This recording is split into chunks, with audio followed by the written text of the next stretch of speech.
J'étais assis dans un canapé. En face de moi, une porte.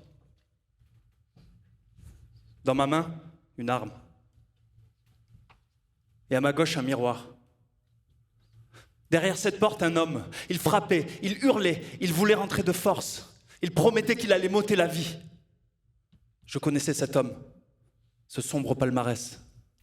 Il avait la réputation de tenir ses promesses.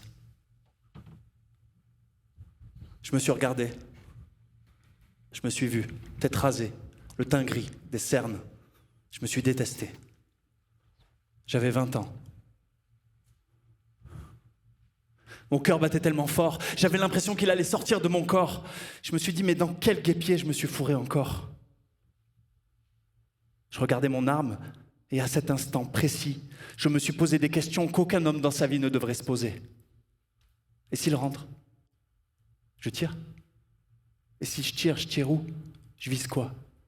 J'avais toujours détesté les armes. Il fallait que cette porte tienne. Et là, elle tremblait comme une feuille.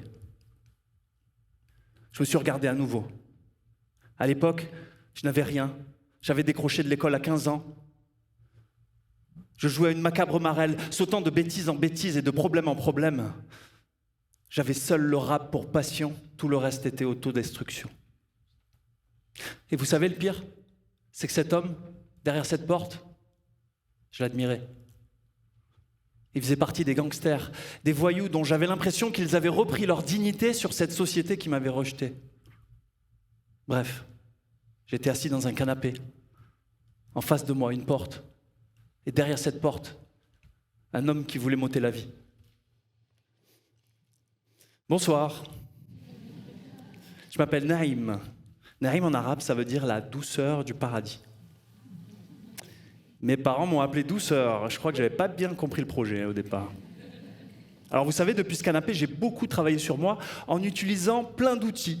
Mais je n'avais jamais fait de psychothérapie. Alors comme j'aime bien faire les choses en grand, j'ai ramené un petit canapé et 500 personnes qui sont prêtes à m'écouter.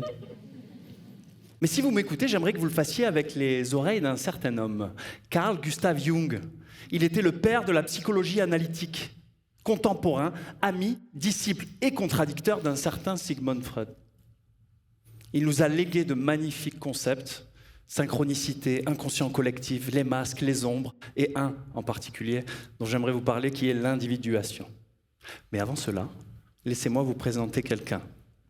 Mon ombre. Dis bonjour. L'ombre, selon Carl Jung, c'est un archétype. C'est tout ce qui est caché, occulté dans notre psyché. Notre ombre, c'est un peu un ami qui vous veut du bien, qui vous construit des remparts pour vous protéger. Ces remparts peuvent devenir une prison lorsqu'on y prend garde et qu'on l'ignore. Mon ombre à moi, elle a peur. Elle a peur de vous. Elle a peur que vous me trouviez ridicule, que vous me trouviez sans valeur, ou que vous m'humiliez. Et pour me protéger, dans son petit atelier, elle me confectionne des petits masques. Je suis venu vous en présenter quelques-uns des miens. Mais avant cela, j'aimerais vous amener dans un deuxième canapé. J'étais assis dans un canapé, 10 ans plus tard, Serbie, Belgrade, ministère des Armées. En face de moi, 5 militaires haut gradés de l'état-major serbe avec des mines patibulaires me toisaient. À ma gauche, les grandes baies vitrées de ce vieux bâtiment d'ex-Union soviétique. Et dans ma main, une télécommande avec laquelle je passais des slides pour meubler le temps que le vendeur d'hélicoptère qui m'avait laissé seul avec ces 5 types arrive enfin. C'était lui qui était censé conduire la négociation. Je me suis regardé dans le reflet de la vitre et je me suis vu. Costume, cravate, chaussures cirées, dents blanches, athlétique, sportif, diplômé de droit des affaires internationales. Beau gosse. J'avais 30 ans. Je venais à peine d'être embauché 3 mois auparavant par Airbus en intérimaire remplaçant de congé maternité. Donc autant vous dire que je comprenais rien aux hélicoptères. Et j'étais face à ces 5 types et j'étais censé gagner du temps, le temps que le vendeur arrive. Et je sentais bien la tension monter. Je voyais dans leurs yeux ce que je pouvais y lire, mesdames et messieurs. C'était très loin d'être de la douceur. Et croyez-moi, malheureusement, j'ai l'expérience pour dire cela. Ce qu'ils voulaient, je ne pouvais leur donner, je n'avais pas le mandat. Je sentais l'incompréhension et la colère qui montaient. Mon cœur battait tellement fort. Je me suis dit, mais dans quel guêpier je me suis fourré encore? Soudain, une voix. Tu es nul. Tu es un voyou. Tout le monde le sait. Tout le monde va le voir. Tu vas te faire virer. Retour à la case départ. Je me suis regardé dans le reflet de la vitre et je me suis vu à nouveau. J'avais drôlement fait du chemin depuis le précédent canapé. J'avais arrêté mes bêtises, de fumer, de boire. J'avais travaillé 3 fois plus que les autres, du matin au soir, repris les études. Je vous le confesse, à l'époque, mes rêves étaient étranges. Je rêvais d'être un grand avocat à New York et de porter des costumes à $3000 ou d'être le nouveau Steve Jobs. Bref, les militaires s'impatientaient. L'air était irrespirable. Je sentais bien que pour le petit franco-maghrébin intérimaire remplaçant avec mon costume Célio trop grand, ça pouvait finir mal. Mais pire, dans ma tête, que de me faire assassiner ou de croupir dans les geôles froides de ce vieux bâtiment serbe, c'était de me laisser marcher sur les pieds et de paraître pour un faible. Pire encore, perdre mon job. Tu rigoles? Les salaires chez Airbus, même en tant qu'intérimaire, étaient indécents pour le petit naïm que j'avais été. La vie de ma mère, je lâche pas l'affaire. L'un d'eux s'est levé et s'est approché vers moi en criant. Je comprenais rien de ce qu'il disait. Mon instinct me guidait. J'allais me lever pour me défendre. Et c'est le moment qu'a choisi le vendeur pour arriver comme une fleur, prétextant une urgence à l'ambassade. Étant donné la marque qu'il avait sur la joue, l'épi derrière la tête et la chemise froissée, ça sentait plutôt le lendemain cuite et la panne d'oreiller. Mais bon, je n'ai rien dit.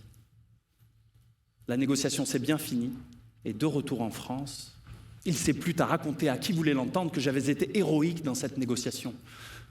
Peut-être un peu pour taire l'incident, je pense, mais bon. J'ai rien dit. Ça m'a bien servi. Airbus m'a embauché, et j'ai pu écrire une nouvelle page à ma vie. Et j'en ai connu depuis des luxueux canapés. Vous avez compris, je pense. Dans ce TEDx, je vais vous expliquer comment on passe d'un canapé à un autre. Comment on passe du canapé de la délinquance et de l'autodestruction au canapé de la réussite sociale. Non, je ne vais pas vous raconter ça, quelle horreur.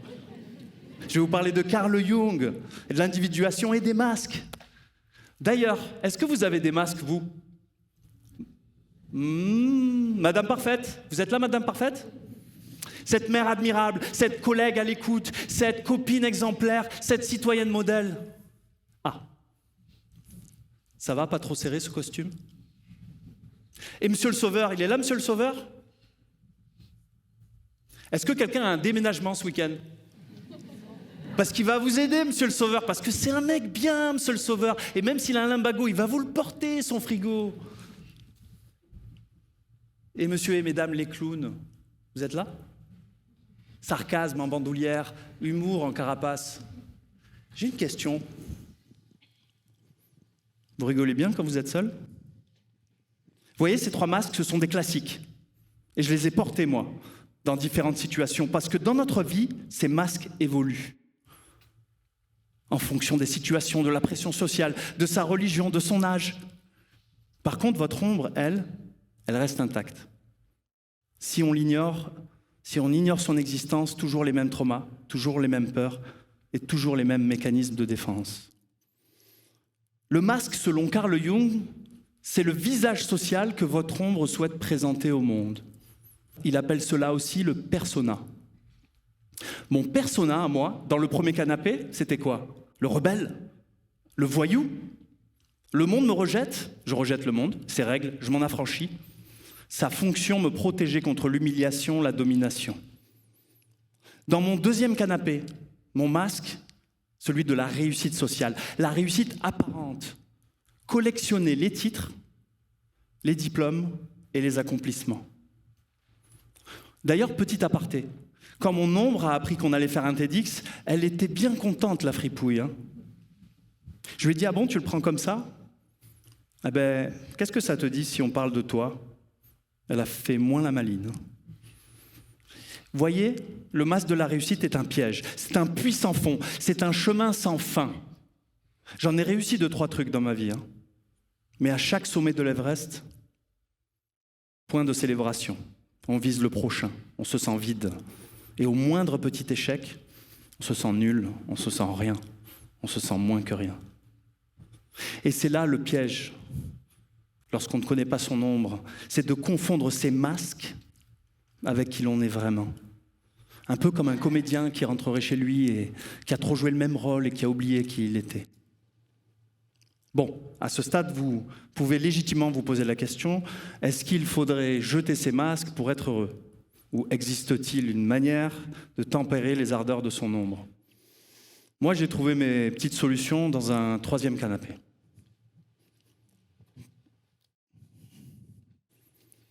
J'étais assis dans un canapé. 10 ans plus tard, en face de moi, une fenêtre ouverte. À ma gauche, ma maman qui bouquinait. Devant cette fenêtre, ma fille et ma femme qui a admiré le magnifique paysage de Cinque Terre en Italie. Et dans ma main, une tasse de thé. Et à ma droite, m'observant, qui trépignait, mon ombre. Oh mec, tu te rappelles, notre projet Conquérir le monde, on n'y est pas là. Allez, ouvre ton ordinateur, on va regarder les mails. Quoi? Mais pas du tout, c'est les vacances. On va se reposer, non? Non, se reposer. On va faire un post LinkedIn. C'est bien ça, un post LinkedIn. On va leur montrer tous les succès de l'année, non? Allez, viens, on fait un post LinkedIn. Non? On va se détendre. C'est les vacances. Profite du paysage, regarde comme c'est magnifique. T'as raison. C'est magnifique. Super photo Instagram. Viens, on fait un post Instagram. Et on leur montre qu'on est des super bons pères de famille. Bon, écoute, viens t'asseoir ici. On va rien faire du tout. Tu sens cette petite odeur? On va manger et on va faire la sieste, ok? Mais dans quel guêpier je me suis fourré encore? T'inquiète pas, ça va aller. Allez, tu vas y aller, tu vas revenir à la rentrée, j'aurai besoin de ton énergie à la rentrée. C'est bien, tu vas te reposer, moi aussi. Attends, viens me faire un bisou. Voilà. Je me suis retourné, ma mère me regardait bizarre. Elle m'a dit, mais à qui tu parles? Je lui ai dit, non, t'inquiète, maman, c'est rien. Laisse tomber. Elle m'a souri. C'est fou ce que les yeux d'une mère sont le plus beau des miroirs quand on a la chance d'en avoir une. Et dans les yeux de ma maman, je pouvais voir un homme de 40 ans, plutôt bien dans ses baskets, en bonne santé, qui avait accompli un sacré chemin depuis son dernier canapé. Déjà, j'ai appris. J'ai appris sur moi. J'ai appris qu'il existait une petite entité, une silhouette toujours à mes côtés, qui guidait ma vie et mes choix. Et tout ceci est né d'une urgence. La naissance de ma fille. À la naissance de ma fille, Nour, j'ai senti qu'il y avait une force invisible qui me poussait à sortir de chez moi pour courir des fantômes et des lubies, pour soustraire mon temps, mon attention et mon énergie aux 3 personnes qui comptent le plus dans ma vie, qui étaient dans ce petit salon en Italie. Seulement à leurs yeux, je devais briller. C'est ce que j'ai réalisé. Alors non pas que je n'aime pas que vous m'admiriez, hein. Mon ombre et moi, on aime toujours ça, mais c'est de moins en moins important. Vous savez, j'ai appris. Ça a été difficile, il a fallu que je rentre à sa rencontre. Tempête émotionnelle, cacophonie mentale, douleur. Dans la nuit noire de l'âme, il en faut du courage pour descendre au fin fond de sa caverne sombre, affronter ses démons, ses mirages, ses peurs, pour enfin rencontrer son ombre. Au début, c'est si dur. C'est un dialogue de sourds. Elle vous reproche tout, tous vos maux, toutes vos hontes. Elle vous supplie de penser toutes ces plaies profondes et vous hurle des mots qui manquent un peu d'amour. Ce que j'ai compris en la rencontrant, c'est qu'elle dessinait des choix, des rêves et des chemins qui n'étaient pas les miens. Alors j'ai commencé à faire mes propres choix. J'ai quitté Airbus et mes projets de business et j'ai rejoint une petite association marseillaise engagée dans la jeunesse. Mon ombre a détesté. Elle avait l'impression que je détruisais, que je sabotais le peu de sécurité financière et le peu d'image sociale que je pouvais avoir. J'ai rejoint une bande de copains et de copines qui, comme moi, rêvaient de changer le monde. Et on a fait les choses en grand, parce qu'on ne se refait pas quand même en un jour. Et ça avait 1 million de fois plus de sens pour le petit Naïm que j'avais été. Mais au bout d'un moment, on y prend goût. On aime faire des choix fous. Alors j'en ai fait plein. Par exemple, j'ai sorti un album de rap à 40 ans. Pourquoi tu rigoles, c'est vrai? Au début, mon ombre était terrorisée à l'idée que je piétine le peu de crédibilité et d'honorabilité d'entrepreneur que j'avais. Encore une fois, l'intuition s'est avérée juste. Mettre de la poésie dans ma vie, m'engager pour la jeunesse, dans le social et l'éducation, des espaces-temps qui me rendaient à moi vivant. Et j'ai appris un troisième truc, nos masques. Faut pas les jeter, faut même les chérir un peu, parce qu'ils font notre personnalité. Ils ont composé nos compétences, composé même parfois des super-pouvoirs. Voyez, moi le masque du voyou m'est toujours très utile quand je me retrouve en territoire hostile. Il me sert bien souvent de force de défense et me donne l'audace et le courage de l'objection de conscience. Quant au masque de celui qui réussit tout, il m'aide à accomplir mes projets les plus fous. Je veille simplement à ne jamais confondre la couleur de mes masques et ma nature profonde. Et c'est ça, la puissance de l'individuation. C'est un processus intégratif, intégrer ses peurs, ses traumas, ses faiblesses, pour en faire des forces et comprendre ses masques. Devenir un individu, c'est être indivisé. Arrêter d'être morcelé entre celui que l'on croit être, celui que l'on croit devoir être pour les autres et celui qu'on est vraiment. C'est un chemin de douceur qui se résume en 2 mots, devenir un. Pour conclure, j'aimerais vous amener dans un lieu que vous connaissez déjà, mon premier canapé. Après de longues minutes, d'une violence inouïe, l'homme s'est arrêté de frapper.